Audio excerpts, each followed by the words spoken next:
Hey,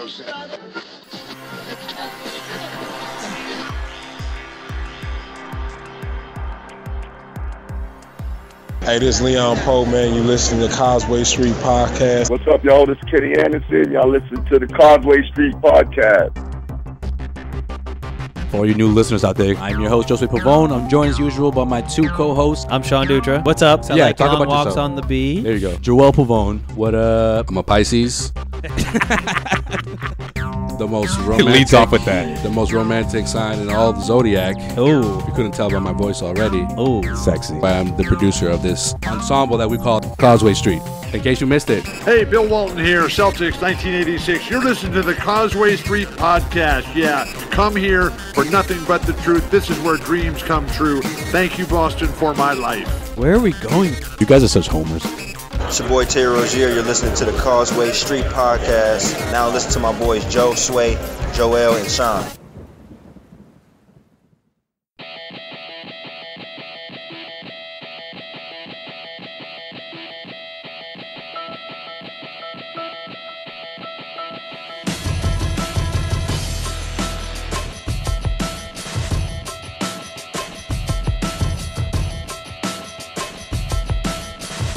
Welcome into another episode of the Causeway Street Podcast.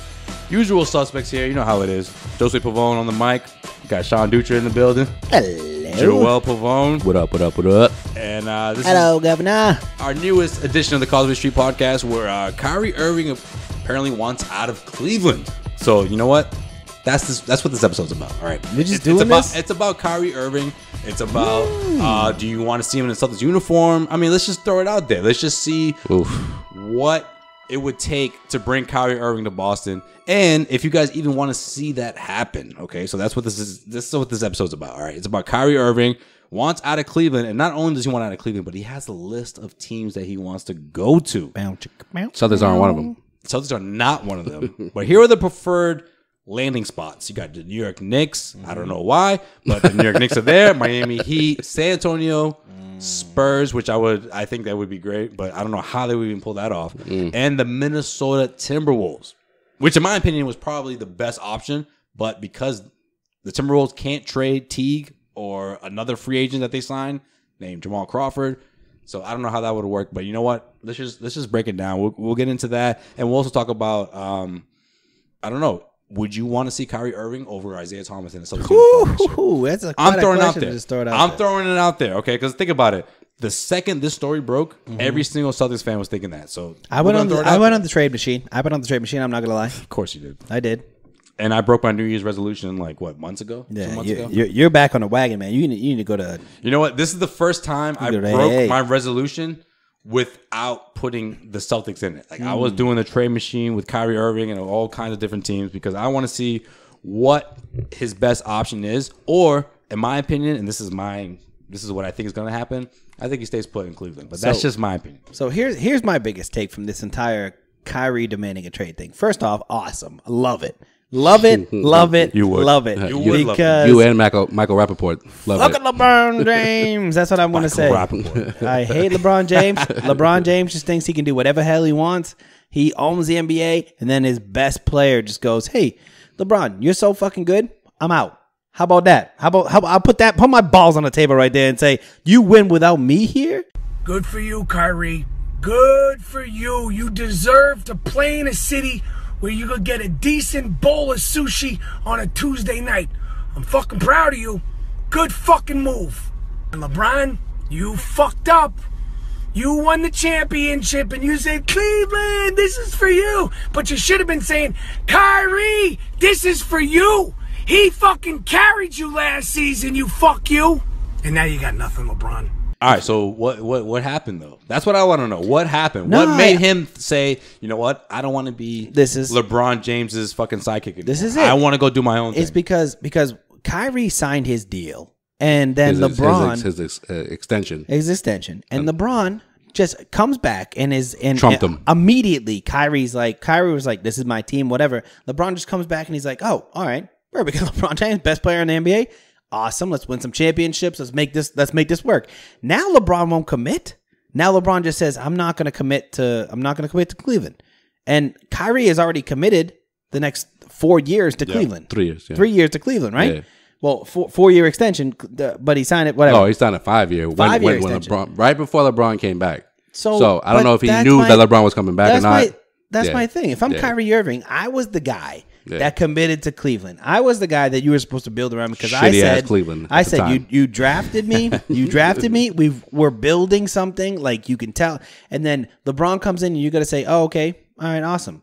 But now LeBron's not going to commit to stay. Well, where else are you going to have a better sidekick than Kyrie Irving? No, but he hasn't done that though since he returned to Cleveland. Which I get. He's been doing these 2 years with the player option. Okay. Yeah, you know what I mean. But same thing with Durant though. No, doing that. But Joel, I get what you're saying. Yeah. And he's never done it since he came back. Right? Yeah, which is smart. Which is a smart business. You know why? Because you want to make more money on your next year, which I get. I'm pretty sure though when he came back the second time, I don't think Cleveland. I don't think LeBron thought that they were going to trade Wiggins. I think he assumed. No, he knew he had to know. Listen, I believe he assumed. He made that trade. No, I believe he assumed. He's LeBron like, no. made that trade. Listen, I believe he assumed you guys are going to bring in a third all-star, but Wiggins is going to be part of this future because he's like, when he wrote his little letter talking about his return to Cleveland, he's like, I'm excited to work with the young guys.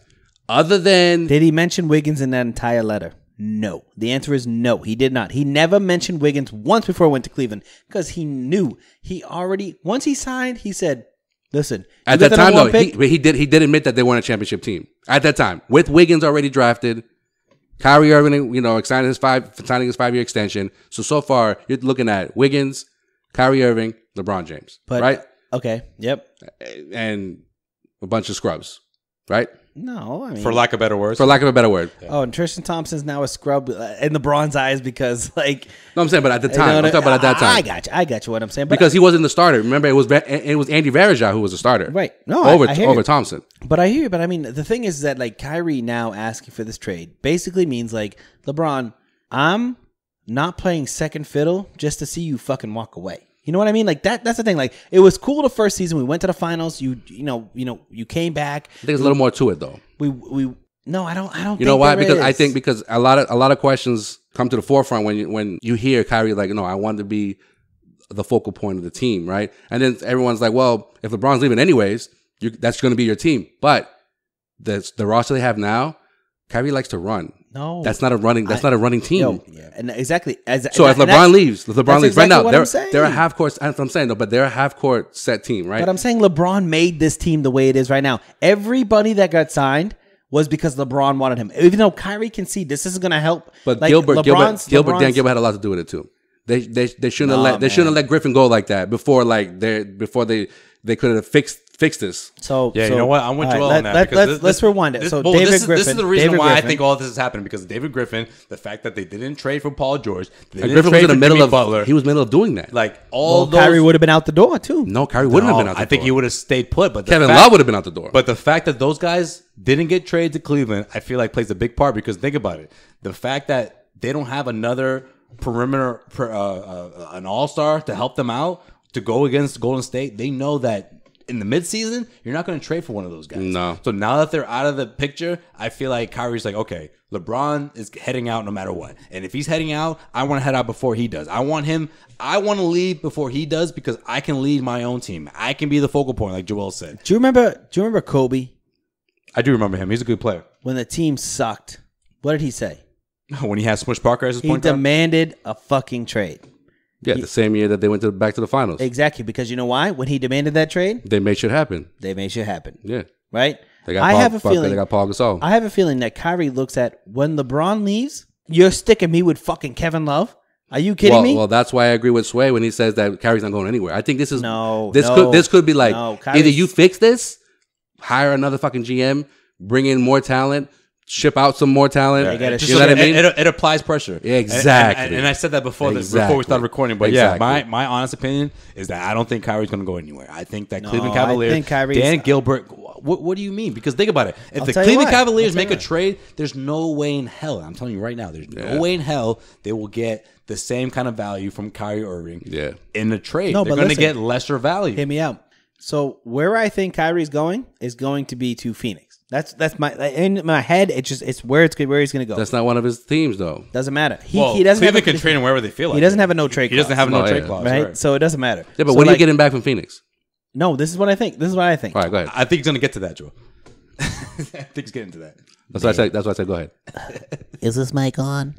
No, I'm just kidding. I'm just fucking with you. I always talk over you guys. My bad.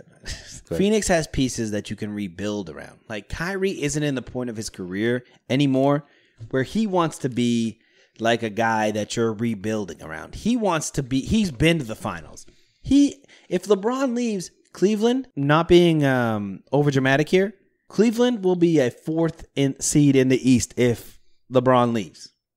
At best. In the East with Kyrie, Kevin Love, and those fucking schlubs around him. Schlubs. Which is why I believe that Kyrie, in his mind, he thinks he's a 1. I don't think he's a 1. No, he definitely He's could be. He could be a 1. I think he could be a 1. He could be. You don't think he's a 1? Oh, I think he's a 1. Okay, he could be a 1.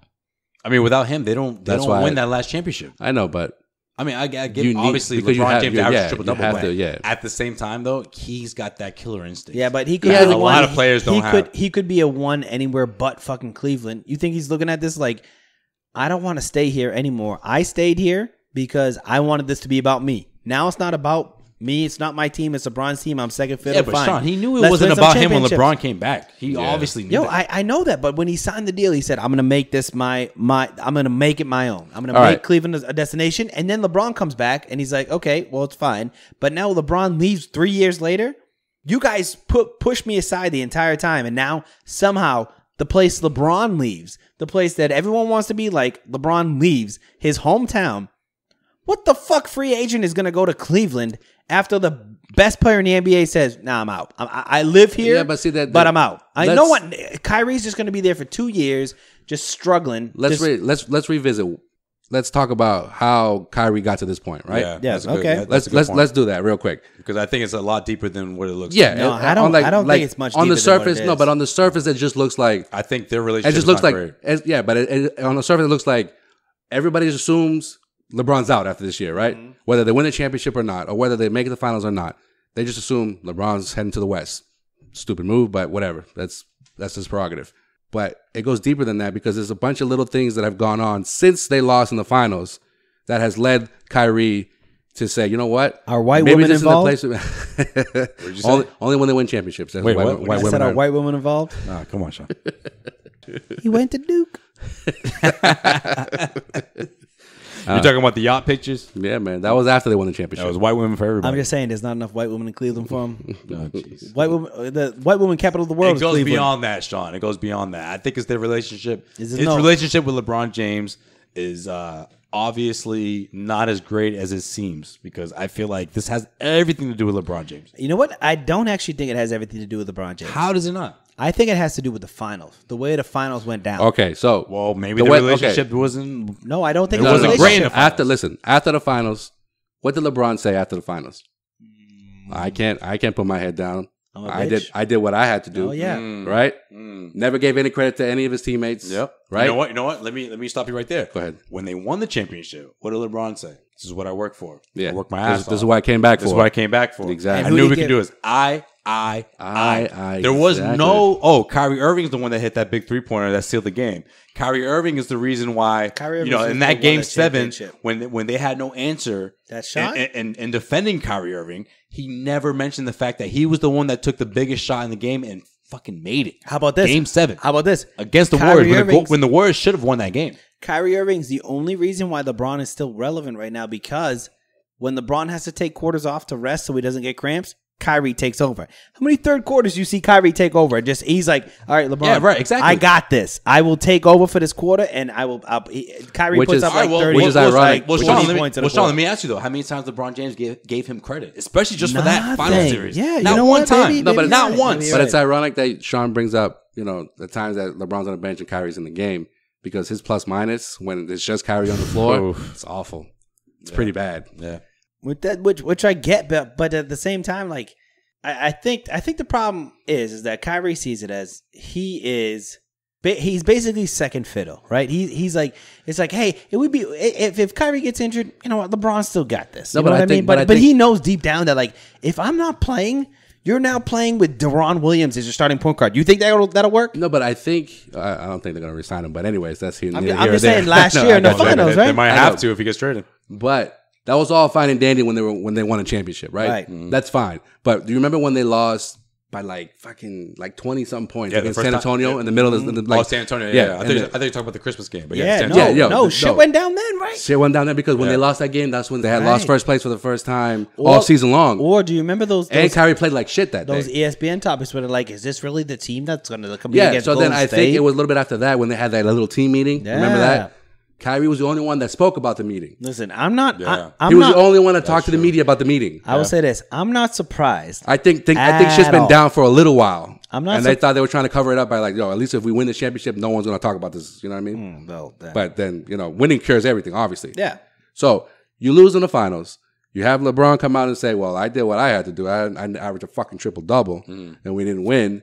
It was everybody else. Look at everybody else." Oh, you averaged a triple double. Russ did it for the entire season. He's like, he's saying, I did my part. Talk to everybody else in that locker room for why we didn't win this championship. May I ask a better question? Or why wasn't it better? Why wasn't it competitive? Which obviously wasn't a great move because you're the leader of this team. It almost seemed like you're throwing people under the bus. Does that though? That's what I'm saying. understand. Are we standing at the point of time? Yeah, but when wait. when are everything we standing is good, at though, the point of he's time? like, I did this, I did that, I did this, I did that. And even when it's bad, he's like, I did this. Yeah. I did what I had to do. I didn't do anything wrong. Look at my teammates. Yeah. In so many words. Look at my coach. Look at the coaching staff. Look at the player personnel. I told everyone and before the playoffs started that we needed more help. Mm-hmm. We need another playmaker. We need another shot maker, right? And they go out and they fucking trade for Kyle Korver. They bring in Deron Williams, whatever he had left in the tank to give Kyrie Irving, some rest, pretty much, right? Which wasn't much, but yeah. Which wasn't much, exactly. But at the time, it looked like, oh, that's kind of a good move. Didn't work out. Sway? Yes. I think we're getting to the point in time of my entire life that I've been waiting for. Oh boy, this is big. For the downfall? Waiting for LeBron's downfall? For LeBron's downfall. Everybody in the NBA now is going to look at LeBron and say, okay, we got Russ over here. Crazy. Like to play with him, though. We got the Warriors where, Durant, finals all MVP. these dudes are, they're douchey, but whatever. Yeah.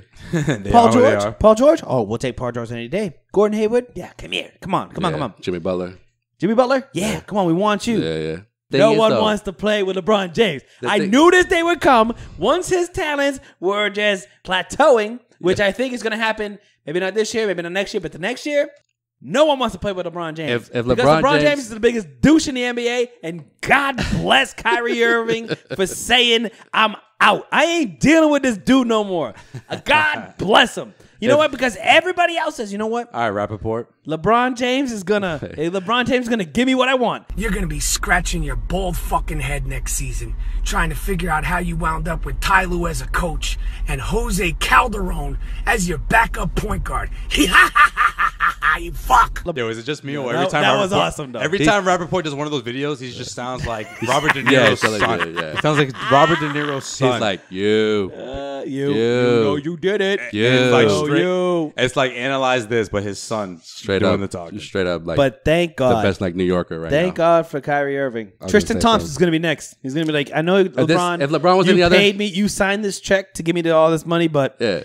You're an asshole. So I'm going to go anywhere else. Trade me. If LeBron was any other superstar in the final year of his deal on a fucking super team / championship contender, they would be looking to trade him. But he's LeBron James. You can't trade. You can't. Or can't shop around. That's probably the better term. You can't shop around the best player in the league. But you know why? Because you're not going to get nothing. You're not going to get nothing. No, that's not even the case. I think the biggest reason why is because it's a horrible PR move. They'd Whereas murder. if LeBron leaves you, which is a very good possibility next Does he summer, have a no if he trade clause? leaves, it's like, oh, LeBron left us. We're the victim. Yeah. He's the asshole. Yeah. And it's 2010 all over again. Right. It's a PR nightmare. Yeah, it's 2010 all over again. So Cleveland will never make that move because they would never want to look like the ones that gave up on trying to get another championship. They don't want to look like the ones that gave up with LeBron James and traded him even before he was going to be a free agent, and the fact that he's going to leave because he's thinking to himself, "There's no way in hell Cleveland would ever trade LeBron or James. attempt to trade me." Right? Yeah. No. He said LeBron James. Listen, LeBron James, in my opinion, probably talks in third person. Yes. Oh no! This is why he talks in a third person because LeBron James, the GM of the Cavs, and he goes, "LeBron James, ever not going to trade LeBron James. LeBron James going to sign elsewhere." LeBron wouldn't trade LeBron. That doesn't make no sense because you could give him Smush Parker. Is he still even playing? He's not playing anymore. Smush Parker. No. It's not 2004 anymore. All right, By the way, funny story about Smush Parker. Didn't make the cut for the big three. He was on the draftable list. He didn't make the cut. I thought people either when you sign up, you're automatically on the team. No, there was a. If you didn't know this, Joel, a lot of people that played in the NBA aren't doing too hot right now. Steve Francis. Every one of them signed up for the big three. Steve Francis, except Steve Francis, because Steve Francis was like, someone's going to draft me, and I am 400 pounds. He's probably not, because if he's on crack, he's probably the skinniest. If he's on crack, the skinniest he's ever been. I mean, both eyes weigh 100 pounds on Steve Francis' head right now. I've never seen the dude have the biggest eyes in the world that just fall out of his face. It's like those goggles you put on with the slinky eyes. That's fucking Steve Francis every day, dude. All right. So hold on. Let's go back. Let's go back. Go back. All right, go ahead. Let's go back. After the finals, James makes his comments. Guess what? Cleveland this particular season. Listen, they didn't have exit interviews, right? Everyone packed their shit up, went off, do their thing. Phil Jackson there or no? No, he's not. Because according to Phil, that's very important, right? So there's no exit interviews. A week before the NBA draft, there's word that Paul George is available. So is Jimmy Butler. Griffin is trying to acquire one or if not both. Both guys got moved, obviously. Okay. So they were they were obviously available. David Griffin, the GM of the Cavs, at the time, he's trying to make a big move. He was trying to make a big move. Go ahead, continue the story. He's trying to make a big move. It looks like that they're close to making a deal with the Pacers for George. It was a 3-team deal between the Pacers and the Nuggets. And at the last minute, the Pacers pull out. They're like, no, we're not going to trade George, to an Eastern Conference team, let alone a fucking division rival, right? In quotations, let alone the best team in the NBA. Exactly. Well, no, it's Eastern Cavs, Conference. Excuse me. Eastern Conference. I know what you meant. Go ahead. You know what I meant. Okay. So then, when that deal doesn't go through, I guess, lack for a better term, he gets fired, right? They're not going to renew his contract, even though he still has like another week left. Yeah. Before his deal is going to expire. May I ask you? Go ahead. Do you think he got fired because he didn't pull that deal off? I think he got let go because of signings such as Tristan Thompson, signings such as J.R. Smith, where they got 70, 80 mil. So wasn't this his redeeming deal? Like, wasn't this the thing? This would have been, if he pulled it off. Well, if the Pacers decide that they're going to do the deal, he probably would still have a job. Okay, so this is It's a good point. You know but what? Yeah, you're right. Right now, put the drop in for the Sean Dutra conspiracy theory, because this is what's going to happen.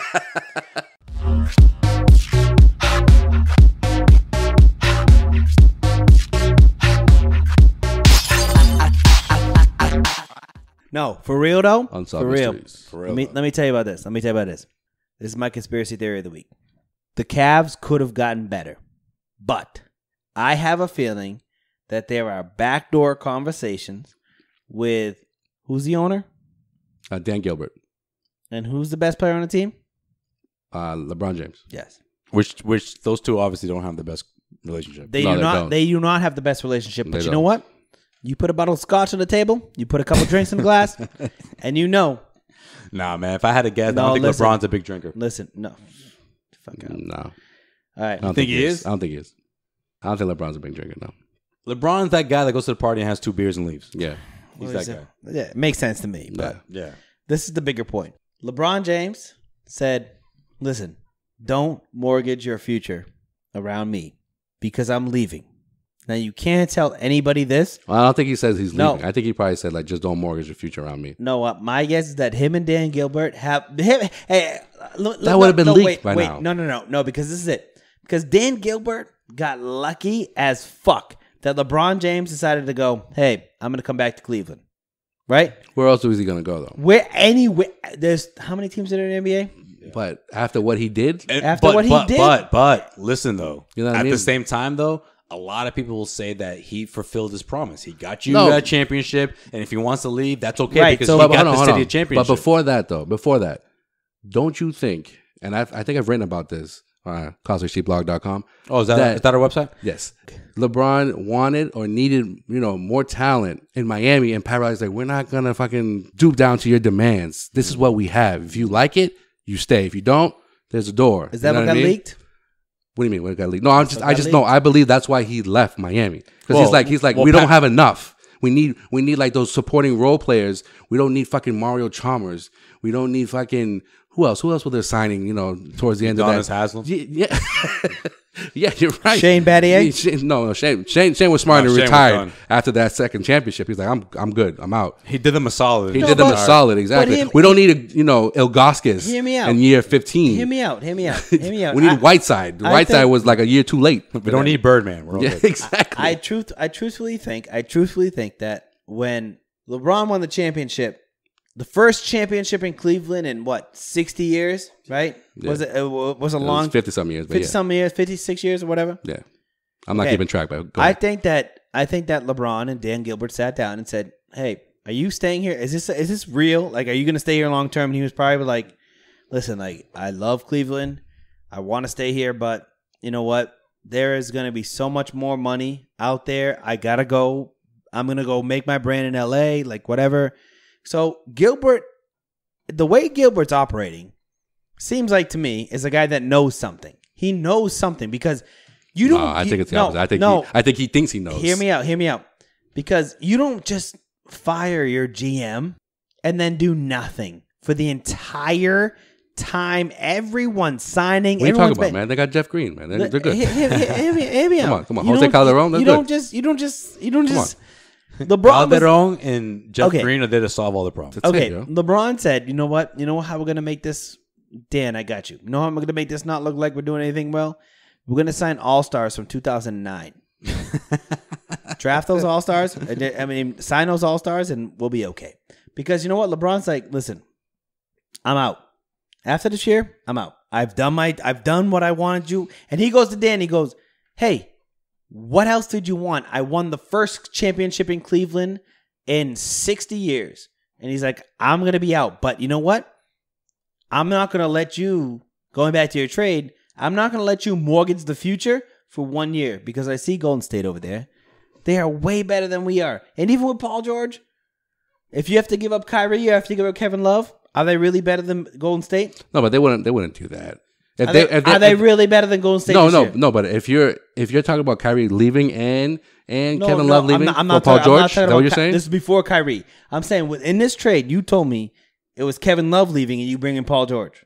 I think they're the same. I don't think they're better. Your big three though is Paul George. I think they're the same. LeBron James and Kyrie Irving. To answer your question, I think they're the same. I think they're more athletic. This but they're is the same. year. This is the year that LeBron James has sat down with Dan Gilbert and they've said, "I gave you what I wanted. You gave me what I wanted. We're both on the same level now." And he's like, "I'm going to be real with you. I'm not staying here. I fucking hate Cleveland, or I would have never left in the first place." Would he have left in the first place if he didn't hate Cleveland? No, I mean, yeah, but is this about Cleveland? Let me ask you this though: Is this about Cleveland or is this about LeBron James? It's a yes or no answer. It's about the city or is it about the team? It's about LeBron. It's always been about LeBron. It's about LeBron. It's always been about LeBron. No, I agree with you on that, but LeBron doesn't want to stay there no more. He's done with Cleveland. No, I know, but what I disagree with is he's not going to show you his cards. But man, he's not going to talk about it. This is exactly what I'm saying. No, but because that he holds that leverage over Cleveland. Joel, but this is what I'm saying. If Dan Gilbert didn't know for 100% fact that LeBron was leaving at the end, he might try to prepare for it. Hear me out. He doesn't know. But he doesn't know. Which is what he's doing. I don't think he knows 100%. I don't think so. I doubt that.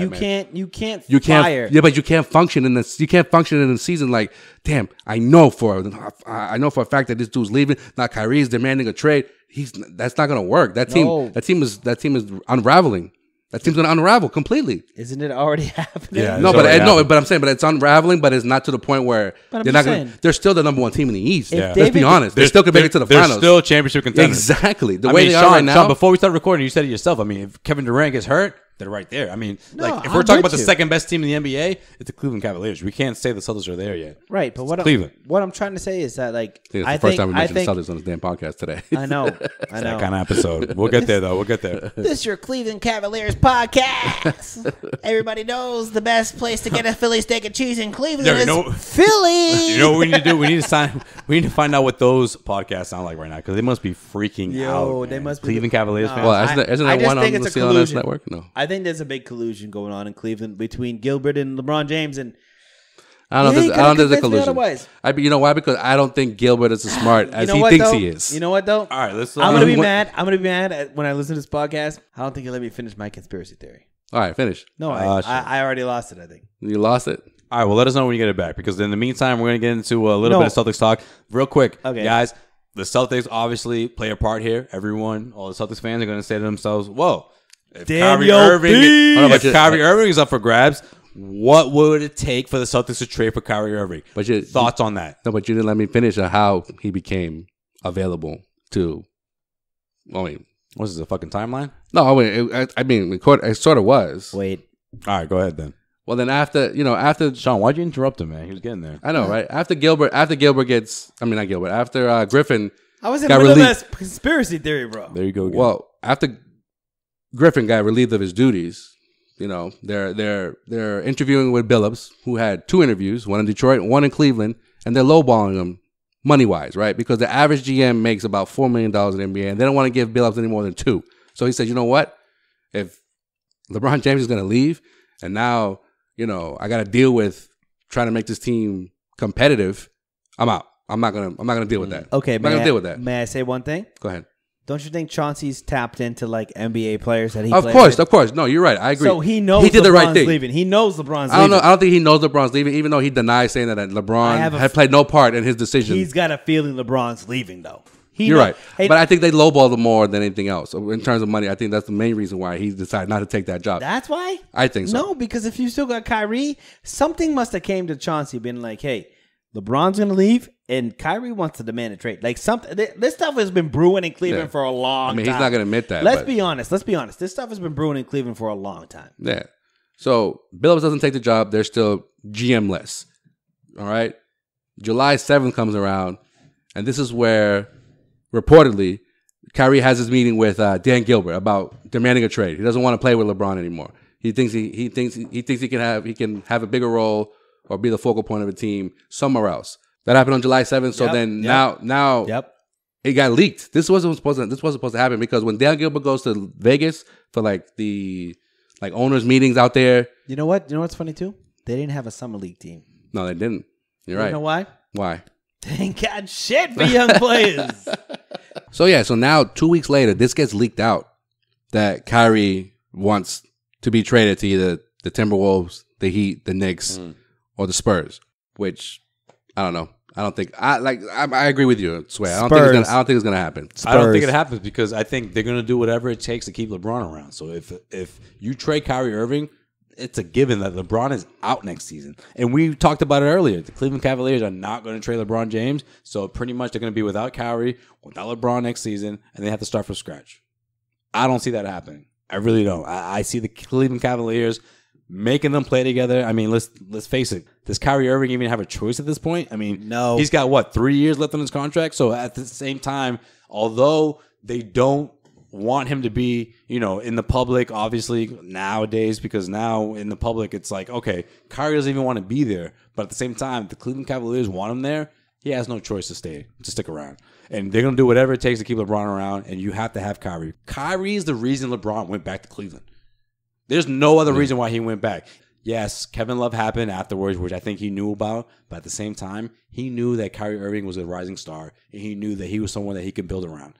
That's the biggest reason, the number one reason why he went. If there's no Kyrie, he doesn't go back to Cleveland. Of course not, because he's never had a guard of Kyrie stature. Well, someone argued that Dwayne Wade was that good. Well, I mean, but in my opinion, Kyrie is the best teammate LeBron's ever had. No, Dwayne Wade's better.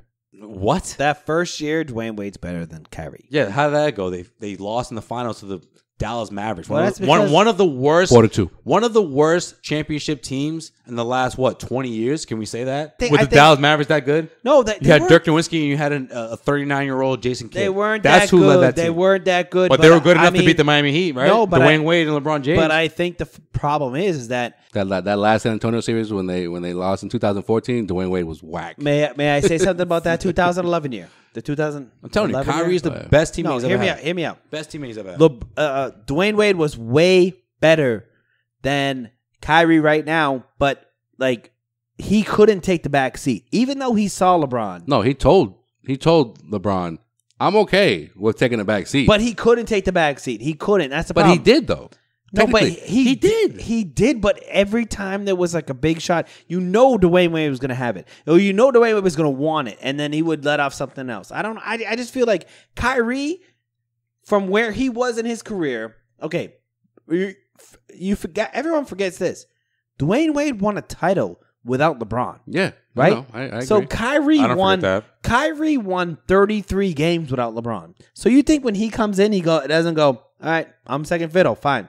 No, LeBron, he didn't. He didn't that first year, but he had to tell them when they were on. I don't know if that was the banana boat year, but in the summer. No. It was the summer after the first summer, season. Yeah, the summer. He had to say, in the summer of 2011, he had to tell LeBron, bro, I'm gonna need you to. I'm gonna need you to take these last shots. I'm gonna need you to be yourself. Right, because don't be passive. This is the problem. This is the problem with super teams, man. It's always the problem with super teams. Not with the Celtics in 2008. Well, it wasn't, but it was in Doc's mind. The only reason why Doc is considered one of the best coaches of all time is because of that year. Because he was able to. Because they made it work in year one. He was the first guy to make that work in year one. In year one. No, real quick. Let's backtrack. No, wait. If Kyrie Irving is healthy 2 years ago, you tell me they don't beat the Golden State Warriors in that series? It goes at least 7. I think they win it because they had no one to defend Steph Curry. And Steph Curry didn't have an amazing Kyrie's series. Not a defender, he's not a defender. Man. No, I understand that. He ranks the same as Isaiah Thomas. I understand that, but how bad did Curry play because Curry he had Kyrie Irving in him? Curry played like shit all series. No, I understand that, but the fact that he didn't have that secondary scorer to help him out when he needed it, especially in the fourth quarter, especially in Game 7, the best example, 2016 Game 7, without Kyrie Irving, they don't beat the Golden State Warriors. Oh yeah, I know that's a given. We already talked about that. But the season before that, though, when he only played Game 1. Yeah, when he only played Game 1 and he was hurt and he sat out the rest of the series. I think if you put Kyrie Irving in that series, there's a good chance the Cleveland Cavaliers would be repeat champions.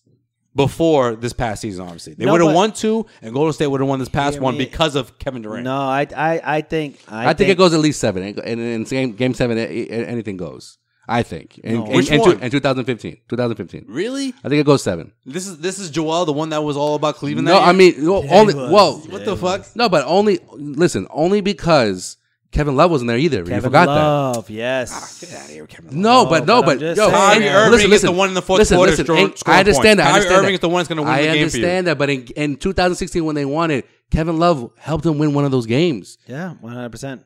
100%. He had like 20 rebounds and 20 points. I think it was game 5. He's the wild card. He's the wild card. But I'm just saying he helps you win a game. I'm not saying he helps you win the series. Well, just think about it. Game. Just think about it. He's the Chris Bosh in 2012. Exactly. Celtics. I was just going to say that same shit. That's what I'm saying. And you know what I'm going to say? Is that the thing about the Celtics that rings true more than any other super team ever. When you had Paul, Ray, and KG, every game you knew what you were going to get out of them. Exactly. It wasn't like their roles. They knew their roles. Ray didn't just come in one time and score 30 points. He was getting 20 points consistently. Everyone knew their roles. Which is the one thing. Now, truthfully, the only thing you didn't know who was going to dominate off the bench. That was that. Like, right. it could have been Posey, which is the bench. It could have been Eddie House. Things like that. So my point I was going to make real quick when we were talking about the 08 team, and I'm not saying that you have to win 60 games to be a champion or make it to the finals, but that first year of the Celtics in 2008 was ridiculous that no one talks about. Right, they won the championship, but people forget they won 66 games after coming off how many wins the previous season? 27, 28, something like that. That's the biggest turnaround in NBA history, and it's never going to be topped. All right, well, at least not right now. I'm going to throw this out there. We have legitimately talked about Kyrie the entire episode. That was the plan. In other news, so Kyrie Irving. All right, ask your question. Ask your question again. So Kyrie Irving wants out.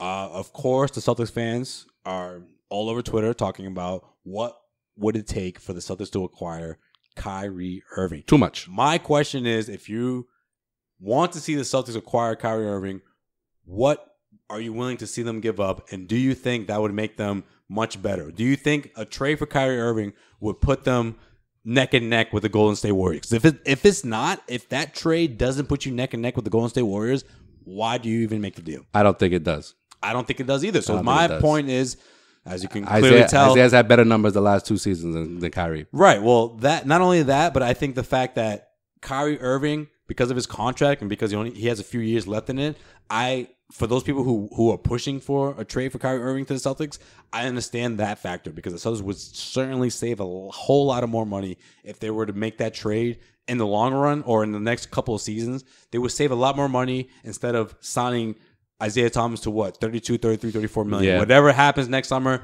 it's going to be to that extent. Whereas if you trade for Kyrie Irving, you're getting a contract. It's going to be about 20 million next year. So you're going to save what, 12 million here and there next year, the year after.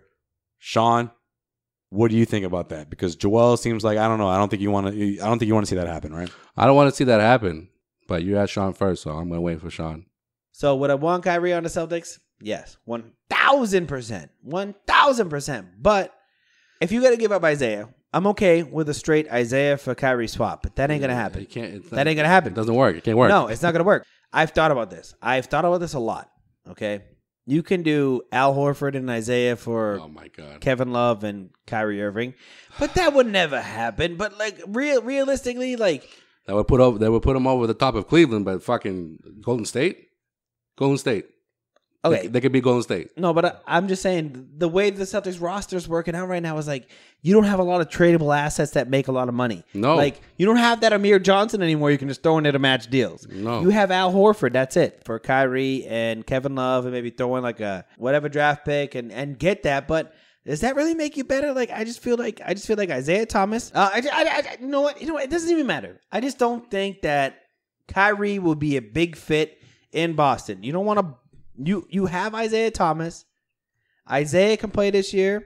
If he plays the full year, great. If not, you can sign him for a discounted rate next year.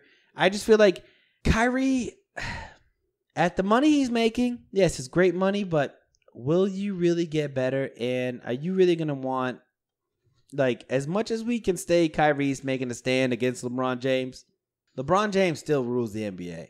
So you're going to take the defector and then people are going to come join the defector? Is that how it's going to be? Like, you know what I mean? Like, I just don't know if that's the way to go. When you've done so much to sign team guys, Al Horford, Gordon Hayward, Isaiah Thomas is there. Are you really going to go after Kyrie at that point? I mean, I just don't know. I would love him. I would love his talents, but I just don't know if it's worth what you're going to have to give up because truthfully, at this point, the only way to get him is Kevin Love. You should have heard me like 3 years ago talk about Kevin Love.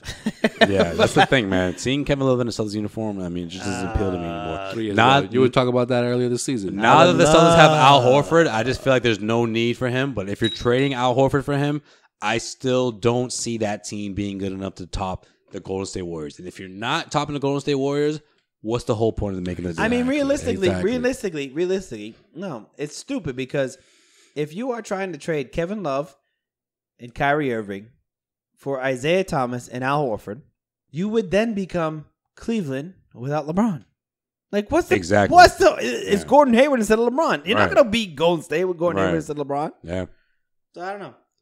At least if the Celtics keep the team that they have intact, at least you have younger talent that's rising. One thing Cleveland can't say. One thing a lot of contenders can't say. Jason Tatum, that they have rising Jason Tatum, talent. bitch on your ass. They have talent that are going to get better and better and better in Jaylen Brown and Jason Tatum. And that's one thing a lot of teams can't say. Are the Celtics right there neck and neck with the Golden State Warriors? No, they're far from it. However, as years go by, whether we're talking 1, 2, whatever how many years it takes, I think the Celtics are going to be right there in the hunting, especially if the Cavaliers are going to go ahead and trade Kyrie Irving. Joel, what are your thoughts? I think if I'm, just piggybacking on what you're saying, if this doesn't put you over the top against Golden State, then why bother doing it? You're going to give up too many players. You're going to give up too much talent for Kyrie Irving, potentially just 2 years of Kyrie Irving. And Kyrie Irving's not a playmaker. He's in terms of making your teammates better. He's a scoring machine. He's probably the best slasher in the game. Killer. He's got that killer instinct. But so does Isaiah Thomas.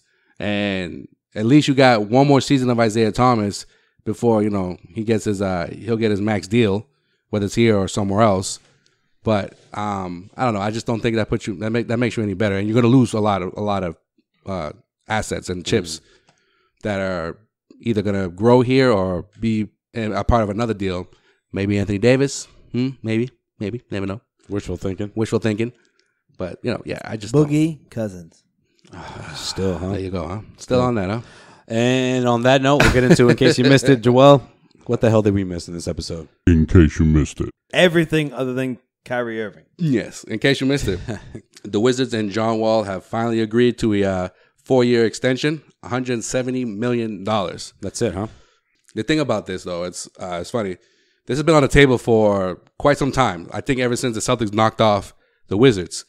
And, John Wall has, refused to sign it. But now that they're bringing back Otto Porter, and you got, Beal is in the fold for the next 3 to 4 years. They haven't made any major changes. John Wall, huh? And John Wall is finally I guess I'll sign this. Well, I think the Washington Wizards are convinced that they can knock off the Celtics. So they feel like they're right there, especially with this whole Kyrie Irving. I mean, this is Speaking of wishful thinking. This Kyrie Irving report just shook up the entire Eastern Conference because now the top contenders like the Washington Wizards, the Boston Celtics, the Raptors. I mean, they're all thinking we all have a shot. Well, those two teams are coming back with the same exact squad. The Raptors and the Wizards. The Raptors minus all their guys. They re-up their core, so they are convinced that the Raptors minus Carroll. Well, they're convinced that whether it takes LeBron aging or Kyrie Irving being traded, they're going to be in the mix no matter what. So. In case you missed it, Paul Gasol has signed a 2-year deal to return to San Antonio. He declined his $16.2 million option for next season. What? To make room for Rudy Gay. Oh. And Ginobili. Manu. Rudy Gay going to the Spurs? Yeah. Oh, shit. That happened 4 weeks ago, bro. Hey, fuck you, man. Oh, you don't read Twitter? And Ginobili returns for his 16th season, by the way. Manu. In case you missed it. What? Speaking of the Cavs. Huh? Speaking of the Cavs. Ooh. Derrick Rose is in talks to possibly sign. Wait, Derek or no? Derek. Dirk. Jalen's going to the Bucks. Or Jalen. Wait. Jalen's going to the Bucks. We already talked about that last week. Jalen's coming back. It's awesome. Oh, Jalen Rose. Yeah. So, is that even his Derrick name? Rose. It's Jalen Rose, not Jalen Rose. The fuck's the difference? There's an E. They know why. Yeah, it's an E. Jalen, not Jalen. Yeah, Jalen. But we're not talking about Jalen. We're talking about Derrick. So what does it matter?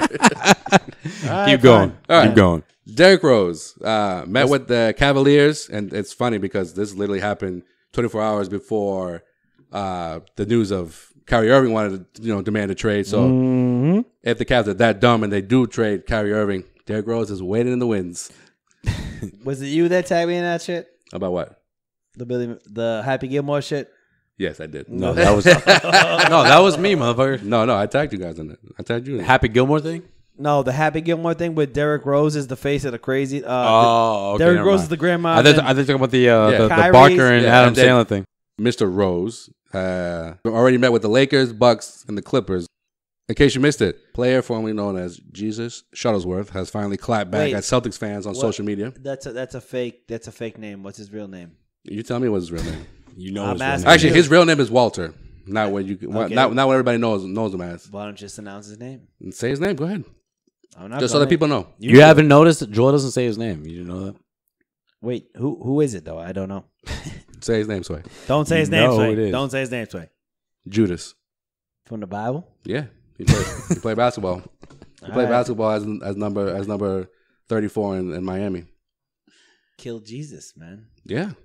I'm not down with that. Well, he killed Jesus. He was a traitor. I don't know about that. Well, he basically did. He's a traitor. He set him up. He's a traitor. I will not get over it. It's going to be a little while before I get over it. But anyways. All right, so Ray Allen. Interesting. Joel's like on social media, on his B-Day nonetheless. Joel's like that guy that like you're hanging out with when you're in 8th grade, and he's like, I can't stand that woman over there. She failed me in English in 7th grade.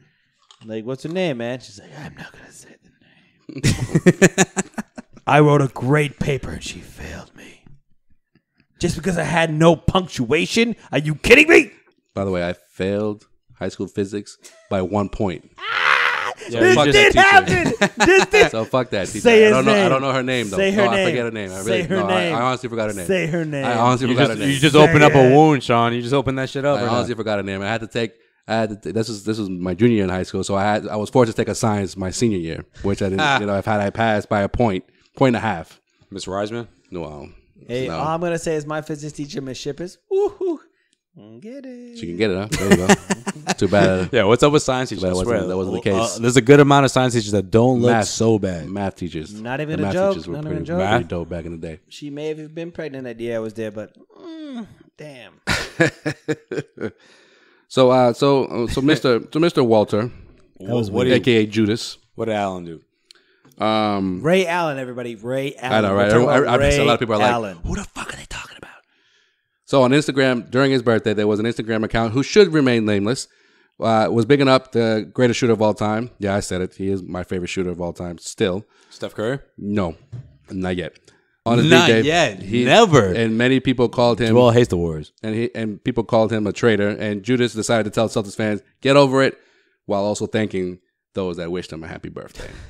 You know, it's funny. And okay, after that, was floating around Twitter, floating around, all the social media. It got taken down, his comments. Yeah, I was just going to say, because leave it to Ray Allen to not stick by it, because of course he's going to erase it. Just like he tried to say, remember the post after got hacked? After he didn't say it. His publicist said it. His publicist said it, but obviously it came from him. After Area 21, Paul Pierce, Kevin Garnett pretty much aired him out, talking about how he needs to be the one to apologize. He puts up a picture of him, like, what was it, like bodying Rondo? Yeah. Giving him the elbow. On the Heat, while he was on the Heat. While he was on the Heat. And then, of course, minutes later, I was hacked. Somebody else did that. It wasn't me. And his account wasn't verified anymore.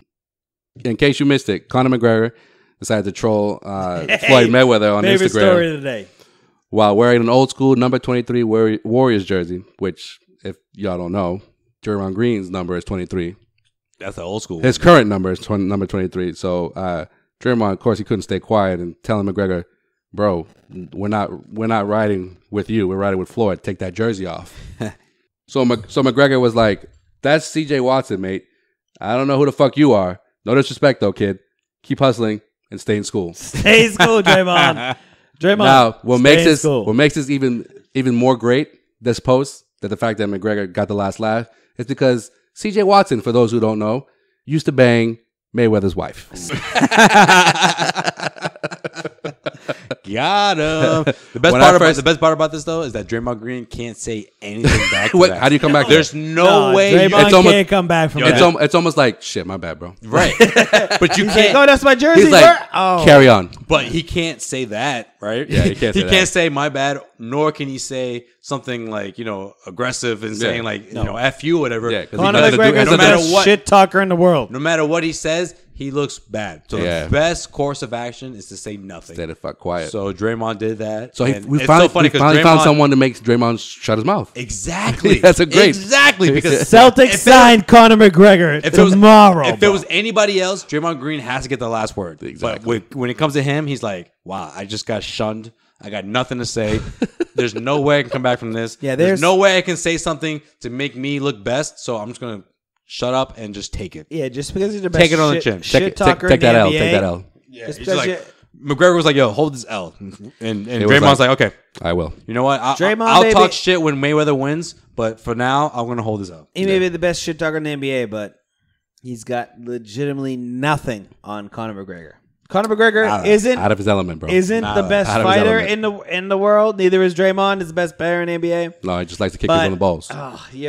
Conor would fuck Draymond Green up. Conor McGregor is like 5'10", like 165. It's not even about that. No, Draymond Green's probably like he's like 6'8". He's like 6'6". It's not even about that though. He would get his ass whooped. You're right. Don't get me wrong, but it's not even about that. It's about the fact that like Draymond Green thinks he's like an elite NBA player that everyone knows who he is. But he's really not. He's not.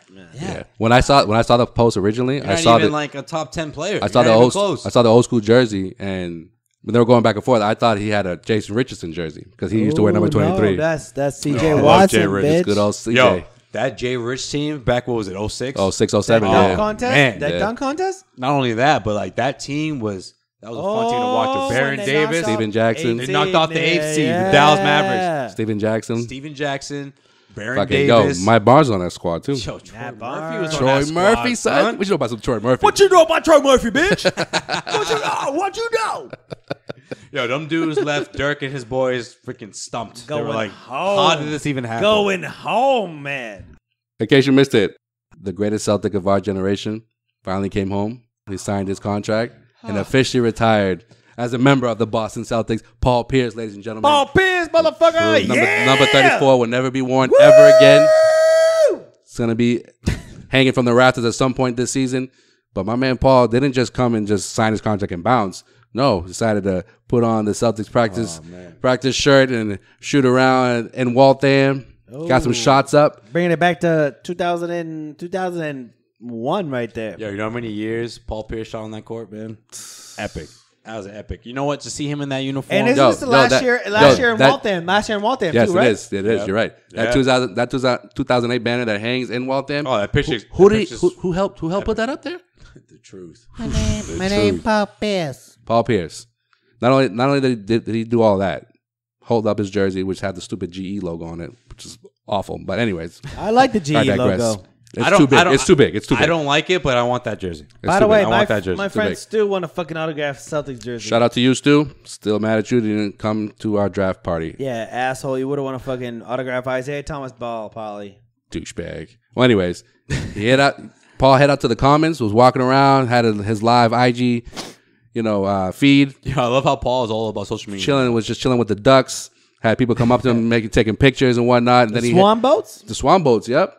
Headed out to the north end to have some chowder. Yo, wait, Paul loves chowder. Who the fuck goes to the north end for chowder? Paul Pierce. Paul Pierce, man. He can go anywhere he wants.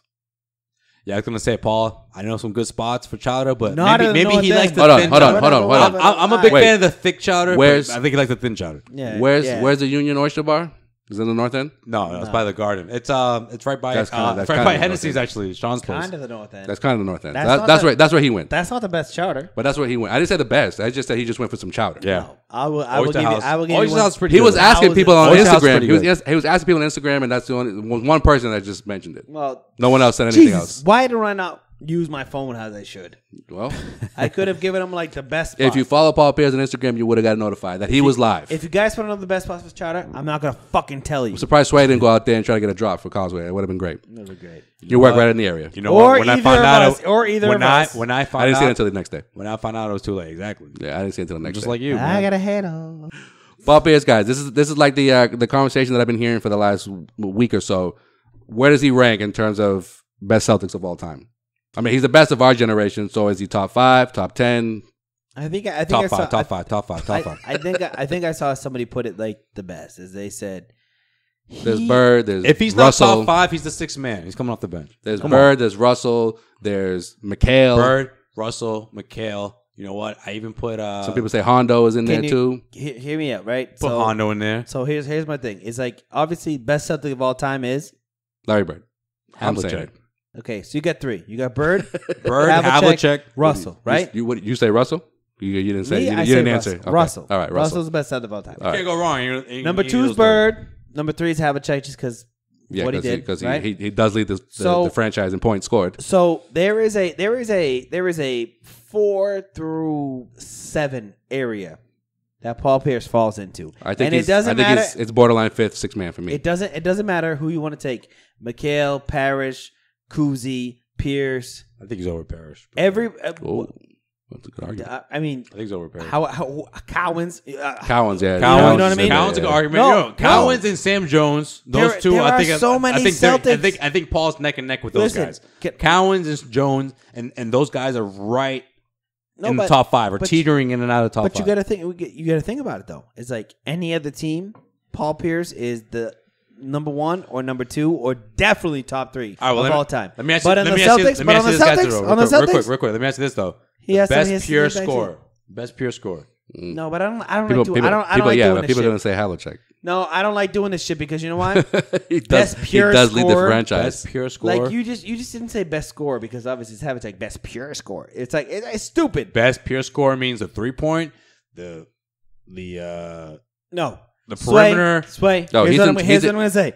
Paul Pierce is in top. He's either the top 3 or top 5 in every category for the Celtics in terms of like statistical. Even if you want to put Havlicek as the best pure scorer, is Paul Pierce not number 2? No. Yes, he would. Yeah, in terms of that, yeah. Hear me. No, Bird. I think he's more number 2. No, I think he's more of a pure scorer than Bird. No, you idiot. Oh, actually, I forgot about Bird. Yeah. How did you forget about Bird? Listen, because we were talking about overall. That's why. Can you hear me out? Well, Bird's a better player. But go ahead. Paul Pierce is the best player of the last 20 years of Celtics. Okay? Yeah, I just said that in our generation. Right.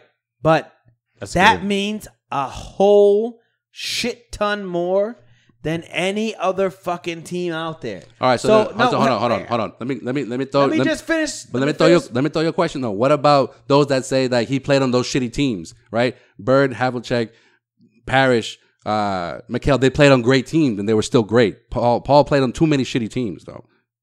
Doesn't that kind of skew things a little bit? No, it doesn't, because if you're playing with Larry Bird, the best Celtic of all time, or the second best Celtic of all time, what about Russell? Russell's my number one. Bird's my number two. All I'm saying is that Paul Pierce does not eclipse Bird, Russell, and fucking. Okay, for pure score, okay, I'll give it a Bird. Right? But he's like right behind Bird. But hear me out. Best pure score. All I'm saying is that Havlicek, Bird, Pierce. 25 other teams in the league, Paul Pierce is your best player of all time. The only reason why he's on is he top 5? Is he top 6? Is he top 7? Because of the championships. It's because of the Celtics. It's because we the have most the best, the most storied franchise. Exactly. In the NBA. That's what I'm trying to say. But all these guys that we're mentioning, it's impossible ahead to of Paul rank him. Pierce or in the conversation, have multiple championships. It's unfair to rank him. It's unfair to rank him because when he came in, it was the low point, and he saved a team from where the low point of the Celtics, the most storied franchise in the NBA, was just filtering and fucking dog shit for fucking ever since Bird ever retired. And then Pierce saved him from that, and he took him a while to get there. But when he got there, it was the sweetest. It was the sweetest championship that the Celtics have ever had. I still think that. I didn't see all the other ones, but it still was the sweetest. In case you missed it, the Celtics apparently keep adding to their already full roster as Danny Ainge just signed Shane Larkin, EuroLeague extraordinaire, apparently. Miami. To a contract. He signed a 1-year deal. Is he going to be a part of a bigger trade maybe in the future, or he's just adding depth to the backcourt or the ball handlers and Rozier, Smart, and Isaiah? Remains to be seen. He's Demetrius Jackson's replacement. That's what he is. Yeah, but he makes number 16 though. The reason why we cut Demetrius Jackson is because we didn't have any spots on the team. No, I understand that. I would but the take fact Demetrius that they have Jackson over Shane Larkin. But they have another ball handler. Like who else? What's another ball handler besides? I just mentioned the 3 in the rotation. Rozier, yeah, Smart, and so it's Isaiah. It's a backup plan, and if he doesn't make it, then he gets cut. Well, the Celtics also officially announced the signing of Gershon Yabusele and Daniel Theis. Theis is going to be my bitch. Theis is my bitch this year. Yabusele. He's my boy. Theis is going to come in. Theis is going to give the Jonas Jerebko minutes. You watch that shit. Yo, check it out. Yabusele is Zach Randolph Jr. Oh.